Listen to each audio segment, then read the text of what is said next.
우리 좌우에 계신 분들에게 인사 함께 하실까요? 하나님께서 당신의 삶 가운데 함께 하십니다. 하나님께서 여러분의 삶 가운데 함께 하십니다. 오늘도 이렇게 또 기다리고 기다렸던 우리 한글 집사님이 이렇게 오셔서 함께 예배 드릴 수 있음에 참 감사함을 올려드립니다. 지난주에는 우리가 부활주일로 그렇게 예배를 드리고 성찬 예식을 가지고 한 주의 삶을 또 한 주의 일상을 살았습니다. 제 개인적인 한 주의 기도와 한 주의 묵상은 딱 한 사람이었습니다. 베드로라는 한 사람이었습니다. 한 주간 동안 계속 묵상하면서 베드로는 참 예수님으로부터 사랑을 참 많이 받은 사람인 건 맞는 것 같은데 참 안타깝게도 다른 제자들과 달리 지금까지 어떻게 보면은 인생에 있어서 가장 치욕적인 순간을 기록을 해두고 지금까지 그 치욕적인 순간들을 우리가 고난주간 사순절마다 곱씹습니다. 꼭 1년에 한 번씩은 이제 베드로의 그 치욕적인 순간, 아주 부끄러운 순간을 우리가 말씀을 통해서 나누고 있는데요. 희한하게 오늘 이 본문 말씀을 제외하고는 요한복음을 제외하고는 마태, 마가, 누가복음에는 베드로에 대한 회복에 대한 말씀이 사실 없습니다.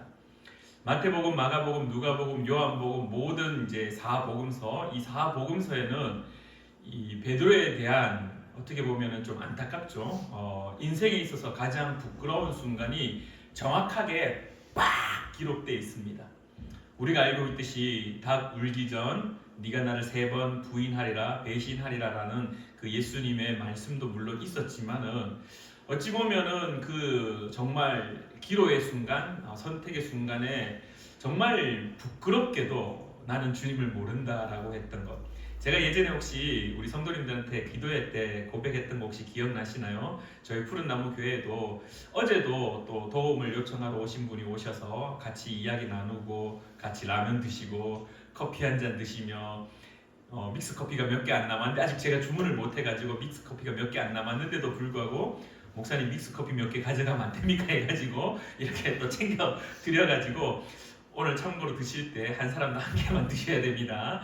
뭐 어쨌든 근데 예전에 한번 어떤 분이 오셔가지고 목사님 있습니까? 할 때 제 인생에 가장 부끄러운 순간이 있었습니다. 목사님 없는데요? 라고 말했던 인생에 있어서 가장 부끄러운 순간이 한번 있었는데요. 저는 이렇게 제가 이렇게 말하지 않으면 사실 잘 모릅니다. 근데 베드로는 세상의 모든 사람들이 베드로 인생에 가장 부끄럽게 예수님의 가장 사랑하는 제자이면서 예수님의 수제자라고 이야기하면서 예수님의 오른팔이라고 이야기할 수 있는 그 베드로 인생에 가장 부끄러웠던 순간이 마태, 마가, 누가, 요한 이 4복음서에 다 기록되어 있습니다.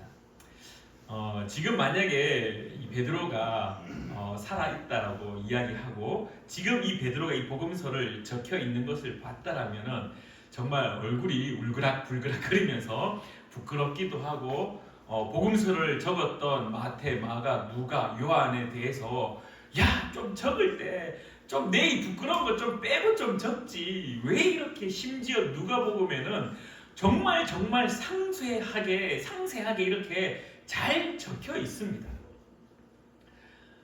그러면서 한 주간 왜 이렇게 적을 수밖에 없었을까라는 고민과 왜 하필이면은 다른 복음서에는 이 네가 나를 사랑하느냐 이 베드로의 이 3번의 질문과 3번의 대답 그리고 회복되어지는 이 순간이 기록되어 있지 않는데 왜 하필이면은 요한복음에만 기록이 되어 있을까라는 질문 앞에 계속해서 고민할 수밖에 없었습니다. 제가 오늘 몇 가지 그림을 좀 보여주고 싶은데요. 베드로의 인생을 딱 떠올리면은 몇 가지 굵직한 사건들이 있습니다. 우리 첫 번째 그림 한번 띄워주시겠습니까? 첫 번째 그림은 무슨 그림인 것 같습니까? 네? 뭐라고? AI가 그린 거 맞습니다. 제가 말씀을 준비하면서 요즘은 AI가 얼마나 잘 그려주는지 이렇게 예수님이 갈릴리 호수 해변에서 제자들을 부르는 베드로를 부르는 장면을 그림으로 그려줘라고 하니까 멋지지 않습니까? 배에는 한글로 갈릴리의 어부 뭐 이렇게 적혀 있기도 하고 멋들어지게 이렇게 그림을 그렸는데요. 베드로 인생의 가장 충격적인 순간이었죠. 자기의 인생이 완벽하게 바뀌어 버리는 인생. 갈릴리 해변에서 평생을 어부로서의 삶을 살다가 예수님이 이제는 물고기 잡는 어부가 아니라 사람 낚는 어부로 내가 너를 부른다라고 했을 때, 나를 따르라 했을 때 그 모든 장비들, 배와 그물을 다 내버려 두고 예수님을 따라가는 순간입니다. 잘 기억하셔야 됩니다. 베드로 인생의 가장 충격적인 순간입니다. 일생의 너무나 중요한 순간입니다. 우리 두 번째 사진 한번 보여주시겠습니까? 두 번째 이 사진, 이 그림은요, 우리가 또 잘 알고 있는 베드로만 유일하게 경험한 사건입니다. 모든 제자들은 물 위를 걷는 초현실적인 이 현실을 뛰어넘는 초월적인 경험을 한 순간은 베드로가 유일합니다. 물 위를 걷다가 예수님 물 위를 막 걸어오시니까 베드로가 주님이시거든, 예수님이시거든 나를 명하여 나도 물 위를 걷게 해 주십시오라고 했을 때 베드로가 물 위를 걷는데 어떻게 합니까? 옆에 있는 파도를 보게 되죠. 풍랑을 보게 되죠. 갈릴리 호수의 잠잠함이 아니라 갈릴리 호수에서 막 풍랑이 일고 막 바람이 불고 막 물결이 치니까 순간 무서워서 물에 빠지게 됩니다. 그럴 때 예수님이 손을 내밀어서 베드로를 다시 구원해주는, 주님 나를 구원해 주십시오라고 할 때 구원해주는 장면입니다. 이것이 마태복음 14장 28절에 기록이 되어 있는 말씀이고요. 이 세 번째 그림을 한번 보여주시겠습니까? 이 세 번째 그림은 혹시 무슨 그림인 것 같습니까? 힌트는 저 뒤에 건물입니다. 저 뒤에 돌산 뒤에 있는 기둥 같은 것이 있고 무슨 신전 같은 것이 보이죠? 저게 힌트입니다. 장소는 빌립보 가이사랴라는 장소입니다. 무슨 말이냐면은 마태복음 16장 16절에 있었던 주는 그리스도시요 살아계신 하나님의 아들이십니다. 이것도 마찬가지 이 고백을 하는 마태복음 16장 16절 그 고백을 하는 배경으로 그림을 그려줘. 그러니까 정말 놀랍게도 저 뒤에 그림 뒤에 있는 건물 있죠. 저 건물이 판신전입니다. 판신전. 쉽게 말해서 로마의 신의 이 신당 신전이었는데요. 주님께서 그 앞에서 예수님이 물으셨습니다. 제자들이 세상의 사람들은 나를 누구라 하느냐? 더러는 엘리야, 더러는 예레미야, 더러는 선지자라고 말했습니다. 너희는 나를 누구라고 하느냐? 베드로가 고백하죠. 주는 그리스도시요 살아계신 하나님의 아들이십니다라고 말할 때 바요나 시모나가 무슨 말인지 아시나요? 바요나 시모나. 바가 누구누구의 아들이라는 말입니다. 디메오의 아들. 그러니까 우리가 오늘 읽었던 요한복음 21장에 보면은 요한의 아들 시모나를 히브리어로 표현하면은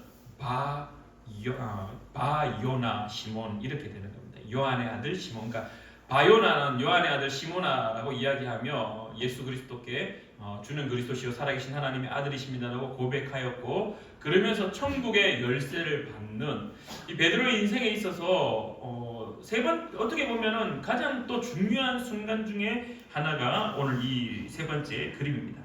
자, 다음 그림 한번 띄워 주시겠습니까? 다음 그림이 이제 네 번째 이 베드로에게 있어서 충격적인 사건입니다. 무슨 그림인 것 같습니까? 불을 쬐고 있고 그 중심에 머리가 하얀 사람이 가슴을 손을 대고 놀라고 있고, 한 여인이 이렇게 좀 어린 아이 같죠? 손가락질을 하고 있고, 저 뒤에 예수님이 붙잡혀서 로마 병사로부터 잡혀서 가고 있는 장면. 그리고 힌트는 저 위에 뒤편에 닭이 한 마리가 딱 있죠. AI가 정말 대단한 것 같습니다. 그 모든 장면을 이렇게 축약해서 딱 그림을 그려주는데요. 닭 울기 전에 네가 나를 3번 배신하리라 부인하리라 라고 하는 그 장면, 참 지금도 베드로가 이 장면을 보면은 얼마나 부끄럽겠습니까? 이렇게 저 장면이 기록이 되어 있고, 이 인생에 있어서 어떻게 보면은 가장 부끄러운 장면이지 않을까 생각이 듭니다. 그 다음에 마지막으로 사진을 한번 더 띄워 주시겠습니까? 자, 이 장면이 오늘 우리가 읽었던 요한복음 21장 15절부터 17절, 아니 1절부터 계속되어지는 말씀입니다.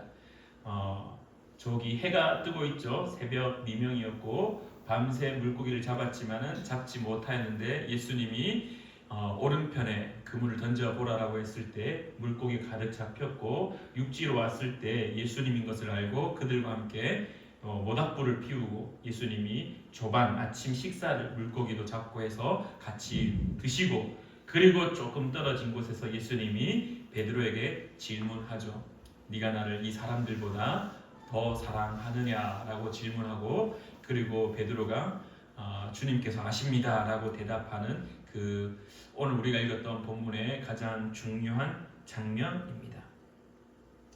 이렇게 베드로의 인생에 있어서 굵직한 5가지의 사건들이 있었습니다. 예수님의 부르심, 그리고 예수님과 동행하면서 예수님께서 허락하셨던 놀라운 초현실적인 그러한 경험들, 그리고 주는 그리스도시요 살아계신 하나님의 아들이십니다라고 고백했던 놀라운 신앙의 고백.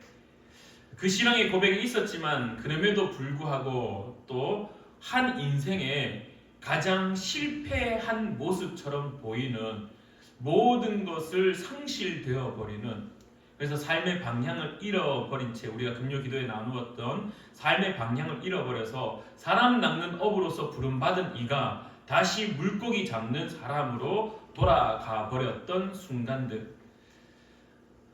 그러나 다시금 예수님이 그에게 오셔서 네가 나를 사랑하느냐라고 질문하시고, 그리고 회복되어지는 모습. 베드로의 인생이 참 멋들어지게 보이지만은 참 안타까운 인생의 모습도 분명히 있습니다. 근데 하필이면 왜 이렇게 예수님의 베드로를 사랑하는 모습들, 근데 베드로의 부끄러운 모습들이 복음서에 기록이 되어 있고, 특별히 오늘 요한복음에는 이 부끄러웠던 베드로의 삶을 이렇게 다시 회복시켜 주시는 예수님의 대화, 예수님과의 그 대화의 사건을 기록하고 있을까? 왜 기록했을까? 왜 기록했을까? 우리가 이 말씀을 이해하기 위해서는 몇 가지 역사적인 정황들을 좀 이해해야 될 것 같습니다. 복음서 중에 가장 먼저 기록되었던 복음서가 예수님이 돌아가시고 난 이후에 30년이 지난 이후에 기록이 되었습니다. 그리고 심지어 AD 60년에서 65년경에 어떤 일이 있었냐 하면은 네로가 로마시의 대화재로 인하여서 그 모든 화재의 원인을 누구에게 돌려버리냐면은 그리스도인들에게 다 돌려버립니다. 그래서 그 그리스도인들이 첫 번째 핍박을 받게 되는 놀라운 엄청난 아픔의 사건이 생기게 됩니다. 그 당시에 누가 순교하냐면요, 베드로가 순교합니다. 그리고 바울도 순교합니다. 우리가 잘 알고 있는 쿼바디스라는 영화, 예수님이 이 베드로가 로마에서 피신하는, 그래서 다른 길로 피신해서 도망가는 모습이 등장할 때 그 영화에서 예수님이, 부활하신 예수님이 베드로에게 나타나서 너 어디 가느냐라고 말할 때 베드로가 다시 찔림을 받고 다시 안타까운, 다시 막 놀라서 주님, 제가 다시 주님을 따르겠습니다 하고 돌이켜서 로마로 돌아갑니다. 그러면서 이제 많은 이들에 의하면은 베드로는 십자가형을 받게 됩니다. 근데 나는 주님과 똑같은 십자가형을 받을 수 없습니다. 너무 부끄럽습니다 해서 거꾸로 되어 있는, 그래서 가로목이 밑에 있는 십자가형을 당합니다. 그래서 저희는 그 십자가를 잘 사용하지 않고 있지만은 캐톨릭에서는 이 베드로의 십자가라고 해서 이렇게 가로목이 밑에 내려와 있는 십자가를 상징물로 그렇게 사용하기도 합니다. 바울 같은 경우에는 로마에서 당시에 똑같이 이제 순교를 하게 되는데, 바울 같은 경우에는 참고로 로마 시민권자이기 때문에 십자가형은 피했습니다. 어떻게 됐냐면 참수형을 당했다라고 말하고 있습니다. 목이 잘려서 죽음을 당하게 되는 그러한 일들이 있었습니다. 이때가 AD 60에서 65년 그 사이라고 이야기합니다. 마가복음서가 언제 기록되었느냐? 빠른 사람들은 AD 60년이라고 말하고 있지만은 좀 더 늦는 사람들은 AD 70년. 어찌되었든 중요한 것은 베드로가 죽고 난 이후에 말씀이 기록되어 있었습니다. 근데 베드로가 죽고 난 이후에 이왕이면은 베드로의 그 수치스러운 일들을 좀 가볍게 기록했으면 베드로 입장에서는 참 좋았겠는데, 베드로가 이미 죽고 난 이후인데 이미 베드로는 수많은 그리스도인들로부터 1세기 초기 교회를부터 순교했던, 하나님께 영광을 돌렸던 그 아픔을 견디면서 그렇게 하나님의 나라를 위하여서 말씀을 선포했던 위대한 교회의 지도자로서, 사도로서 그렇게 영향력이 있는 사람이었는데, 근데 그 사람을 평가하고 그 사람을 기록을 할 때 이왕이면 수치스러운 부분을 좀 삭제하고 좀 좋은 영향력만 좀 기록을 했으면 참 좋았을 텐데, 근데 그렇지 않고 이런 부끄러운 모습들을 기록을 했던 이유가 무엇일까? 이유가 무엇일까? 특별히 이 마가복음이 있었던 당시는 이 네로 박해가 있었던 그 이후였습니다. 그리고 요한복음이 기록된 당시가 언제냐면 AD 거의 90년 경이라고 이야기합니다. 그때 누가 로마에서 다스리고 있었냐면은 도미티아누스라는 황제가 다스리고 있었습니다. 로마의 기독교 박해가 총 3차례 정도, 굵직하게는 3차례 정도 있다라고 이야기를 하는데, 그 첫 번째가 네로였다라면 두 번째가 누구냐면 도미티아누스 황제였습니다. 도미티아누스 황제는 어떤 신념을 가지고 있었냐면은 자기가 스스로 신으로 추앙받기 위한 사람입니다. 그래서 그 당시에 기록에 의하면은, 요세푸스의 기록에 의하면은 그 예루살렘의 그 베들레헴의 그 이스라엘의 먼 나라였던 그 이스라엘의 병사들을 보내어서 예수님의 친족들을 다 잡아들입니다. 그래서 그 예수님의 친족들이 다시 예수님처럼 그 나라를 이끌려고, 그 나라를 다시금 독립시키려고 하지는 않을까 싶어서 예수님의 친족들을 다 고발해가지고 잡아들이는 일까지 감행했던 이가 누구였냐면 도미티아누스였습니다. 자, 우리 다음 그림 한번 띄워주시겠습니까? 다음 그림이 이 콜로세움 같은 로마의 원형 경기장이고, 그 안에 보면은 사자가 그들을 잡아먹으려고 입을 벌리고 있고, 더 뒤편에 보시면은 산채로 화형당한, 살아있는 채로, 죽여서 화형이 하는 것이 아니라 살아있는 채로 화형시켜 버리는, 그리고 검투사들이 나오고 있고 막 매달아서 죽이고 칼로 찌르고 지금, 그리고 온 사람들이 뒤에서 막 박수치고 그것을 기쁨으로 즐기고 있는 모습이 있습니다. 이것이 당시에 있었던 도미티아누스 황제 때 일어났던 기독교인을 향한 박해의 장면입니다. 그런데 여러분들, 여기서 우리가 한번 잘 생각해 보아야 될 것이 있습니다. 그리스도인들에게 있어서 최고의 영광이 혹시 무엇인지 아십니까? 믿음의 선배들로부터 지금까지 내려오고 있는 그리스도인에게 있어서 가장 큰 영광은 무엇이냐라고 질문했을 때 대다수의 답은 순교라고 이야기합니다. 순교하는 것이 그리스도인에게 있어서 가장 큰 영광이다라고 이야기합니다. 근데 여러분들,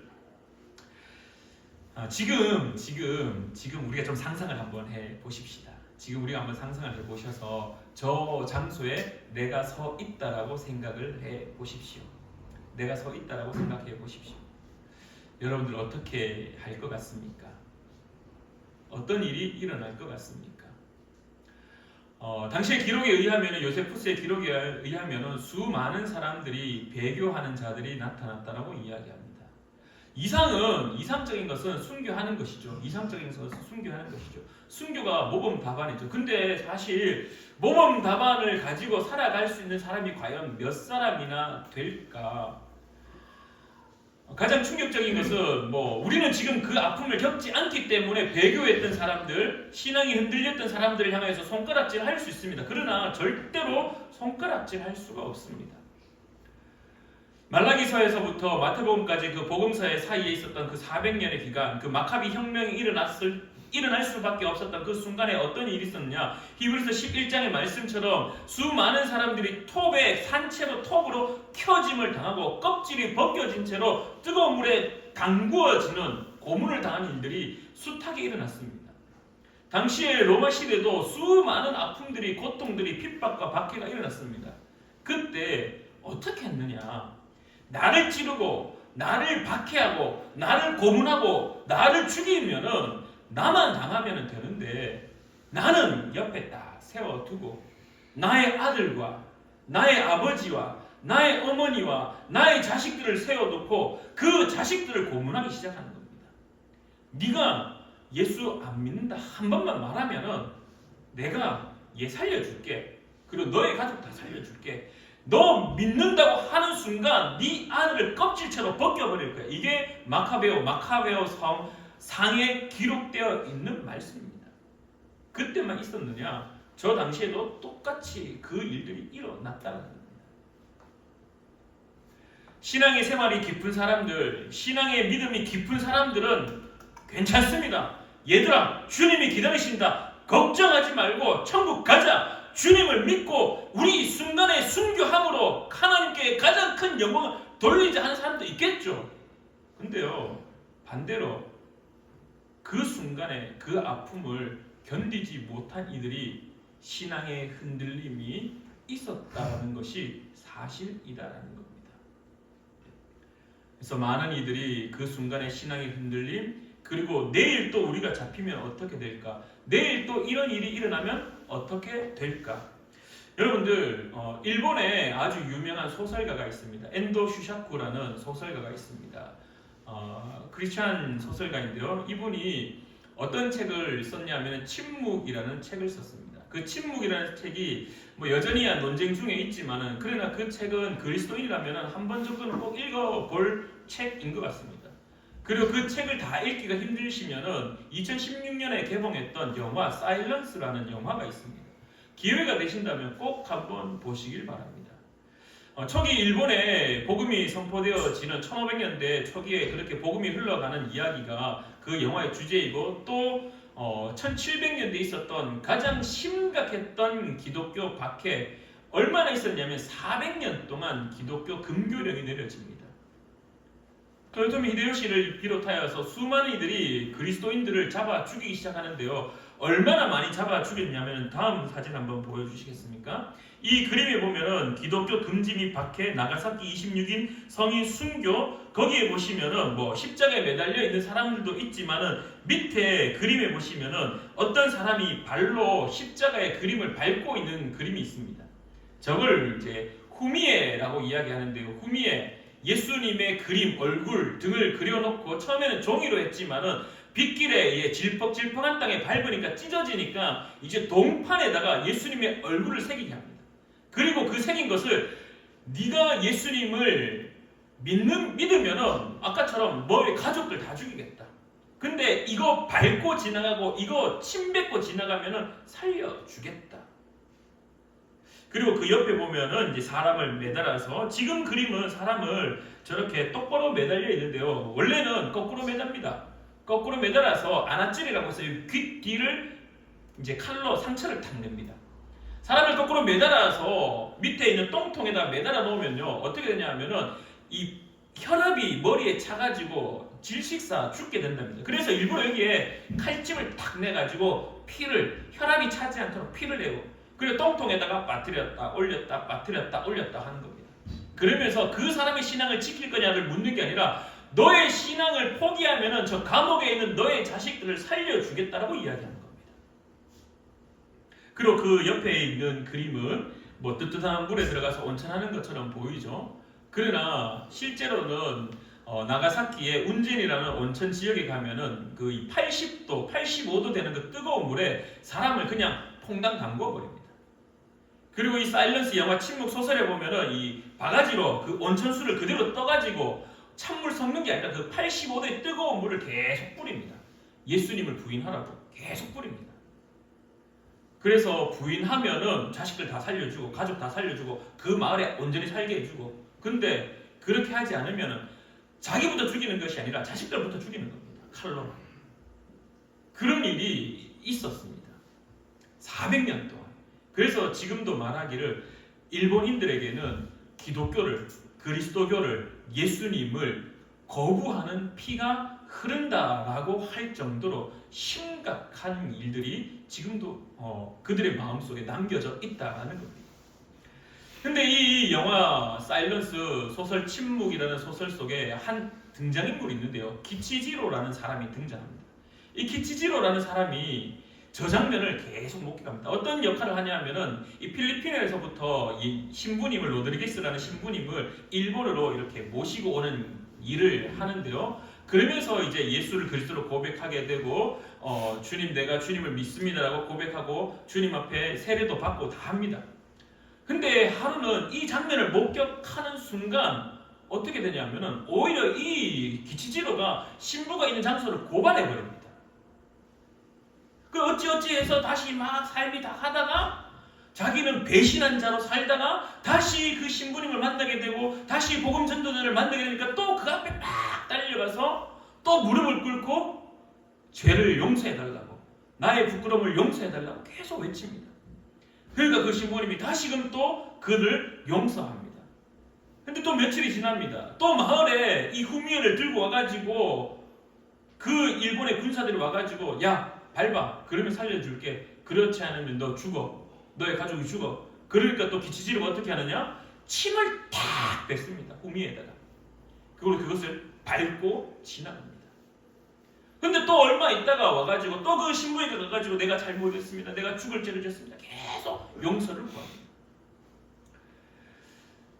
우리의 인생에 있어서 오늘 왜 이 복음서에 이 베드로의 그 실패한 어찌 보면 실패한 인생의 모습 그리스도인으로서 하면 안 되는 정말 해서는 안 되는 그러한 답안 같은 실패의 답안 같은 모습이 기록되어 있었을까?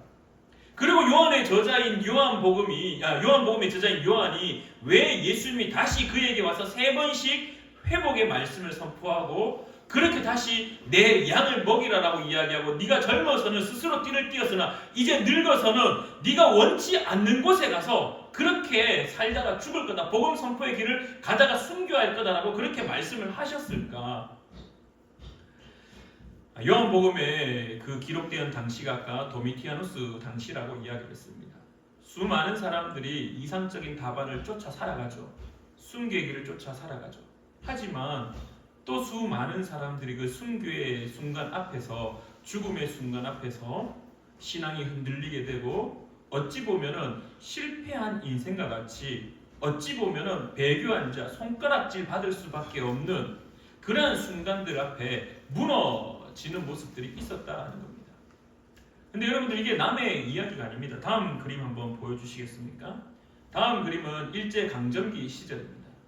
일제강점기 시절에 지금 뭐 하는 것 같습니까? 혹시 한문을 읽으실 수 있는 분들은 밑에 이제 한문이 있고요. 이제 현판 같은 게 밑에 있고 저 뒤에 보면은 또 참배소라고 되어 있고 헌병 이렇게 해서 일본의 강점기 시절에 일본의 군사들이 조선인들을 데리고 와서 무엇을 시키는 장면인 것 같습니까?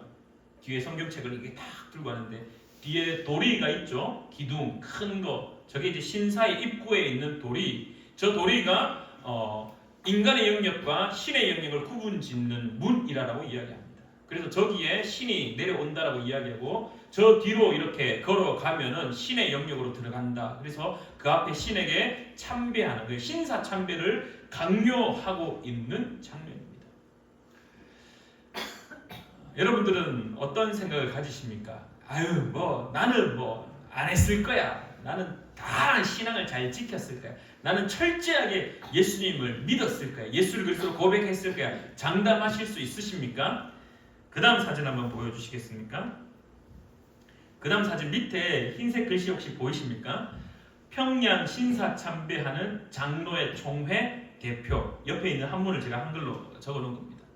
무슨 장면이냐 하면은 우리나라의 믿음의 선배들이 했던 행동입니다. 믿음의 선배들이 언제 했었냐 하면은 잠시만 제가 그게 언제냐 하면은 1938년 9월 10일 평양 서문박 교회에서 열린 27회 총회에서 목사님들과 장로님이 모였던 그 총회에서 신사 참배를 합시다 라고 결의했습니다. 그래서 끝나자마자 평양에 있는 신사에 찾아가가지고 저렇게 참배했습니다. 수많은 이유가 있었겠죠. 여기에 반대했던 유명한 분이 바로 주기철 목사님이었고 김선두 목사님이었고 이런 분들 이기선 목사님, 최정민 목사님 등이 여전히 거부해서 구속되어지는 일이 있었습니다.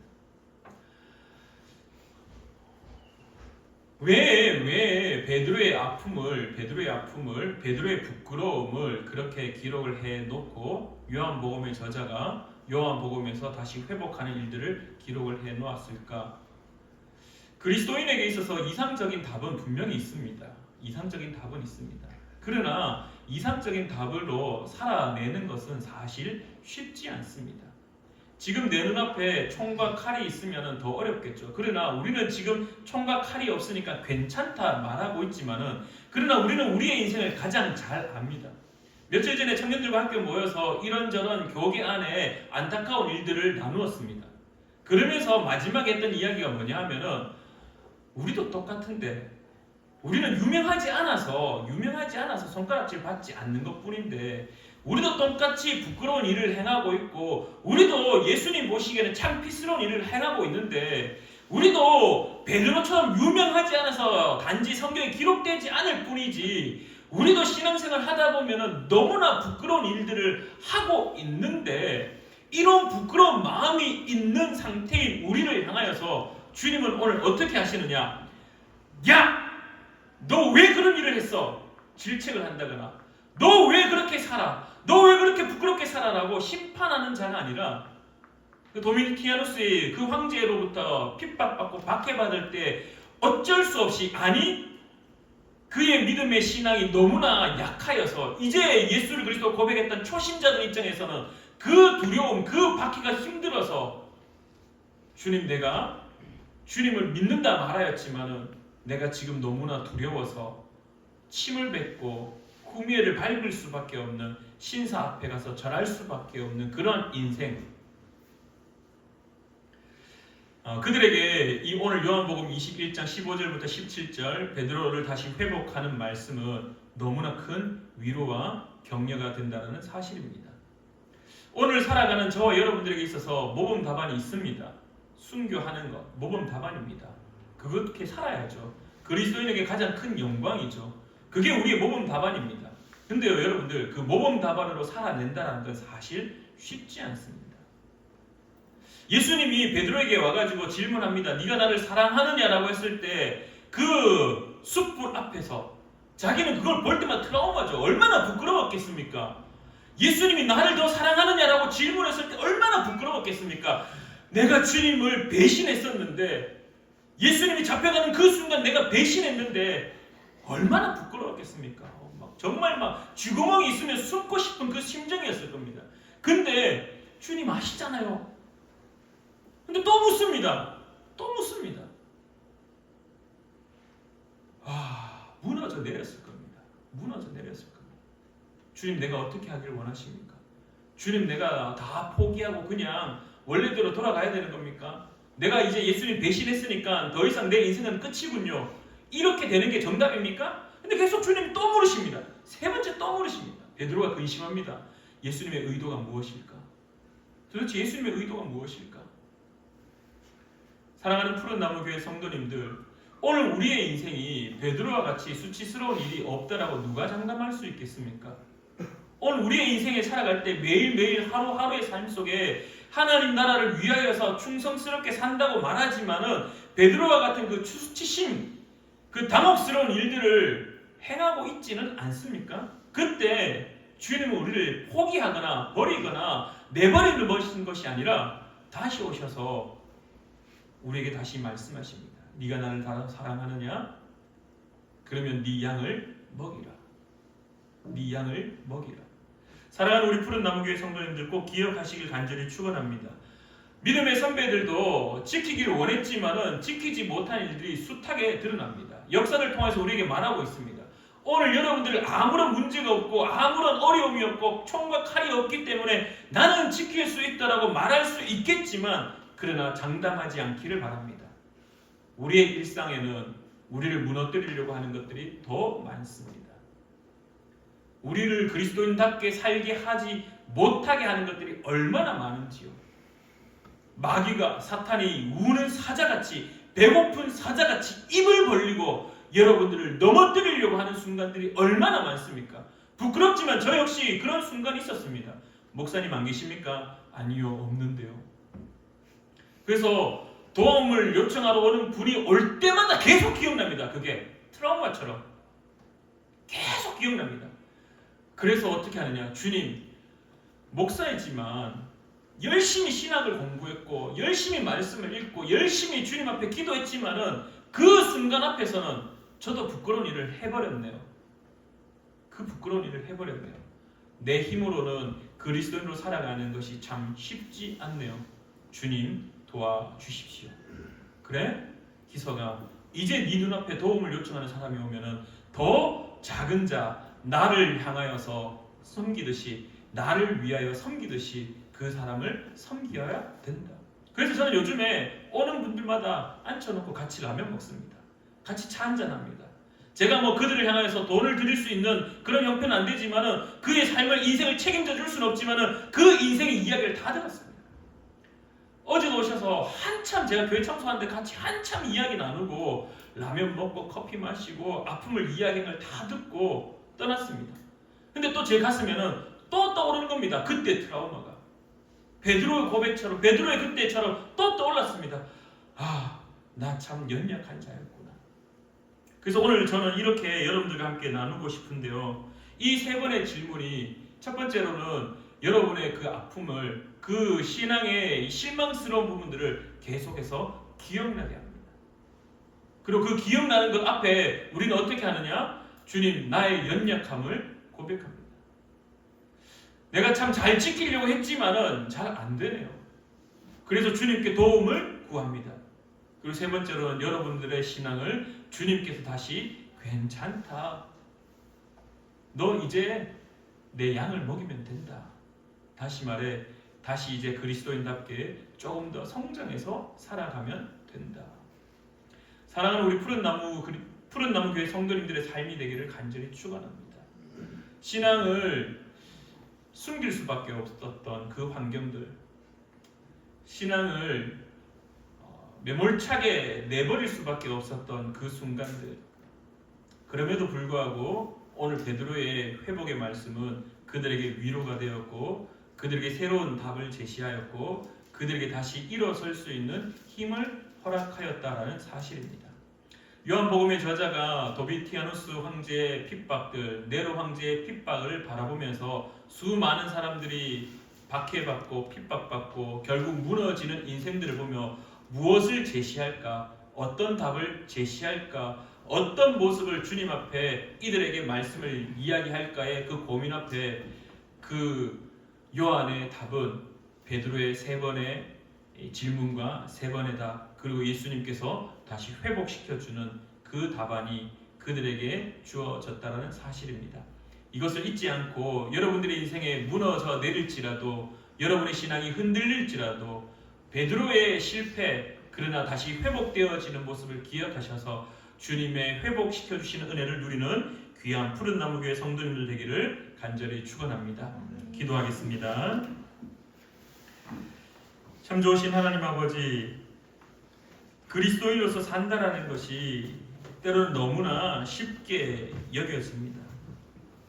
그러나 한편으로는 너무나 어려운 것이라는 사실을 다시 한번 기억합니다. 언제 어디서 어떻게 나의 신앙을 부인하게 되는지, 언제 어디서 어떻게 내가 신앙이 무너져 내림을 발견할지 우리는 잘 모릅니다. 그러나 분명한 것은 모범 답안은 있지만 모범 답안대로 살아가는 것이 사실 쉽지 않음을 오늘도 기억합니다. 우리의 연약함을 주님께서 아셔서 우리의 연약함을 다시금 주님의 능력으로 회복시키시고 다시금 일으켜 세우심을 오늘도 베드로의 사건을 통해서 바라봅니다. 사랑하는 우리 푸른나무교회 성도님들, 물론 모범 답안을 가지고 그 모범 답안처럼 순교자의 삶을 살고자 몸부림치는 것이 반드시 있어야 됨을 고백하며 동시에 혹여라도 우리의 신앙이 무너져 내릴 때 다시 회복해 하시는 그 주님을 바라보며 그 예수 그리스도 앞에 엎드리는 자 될 수 있도록 주님 도와주시옵소서. 오늘도 함께하여 주심에 감사드리며 예수님의 이름으로 기도드립니다. 아멘.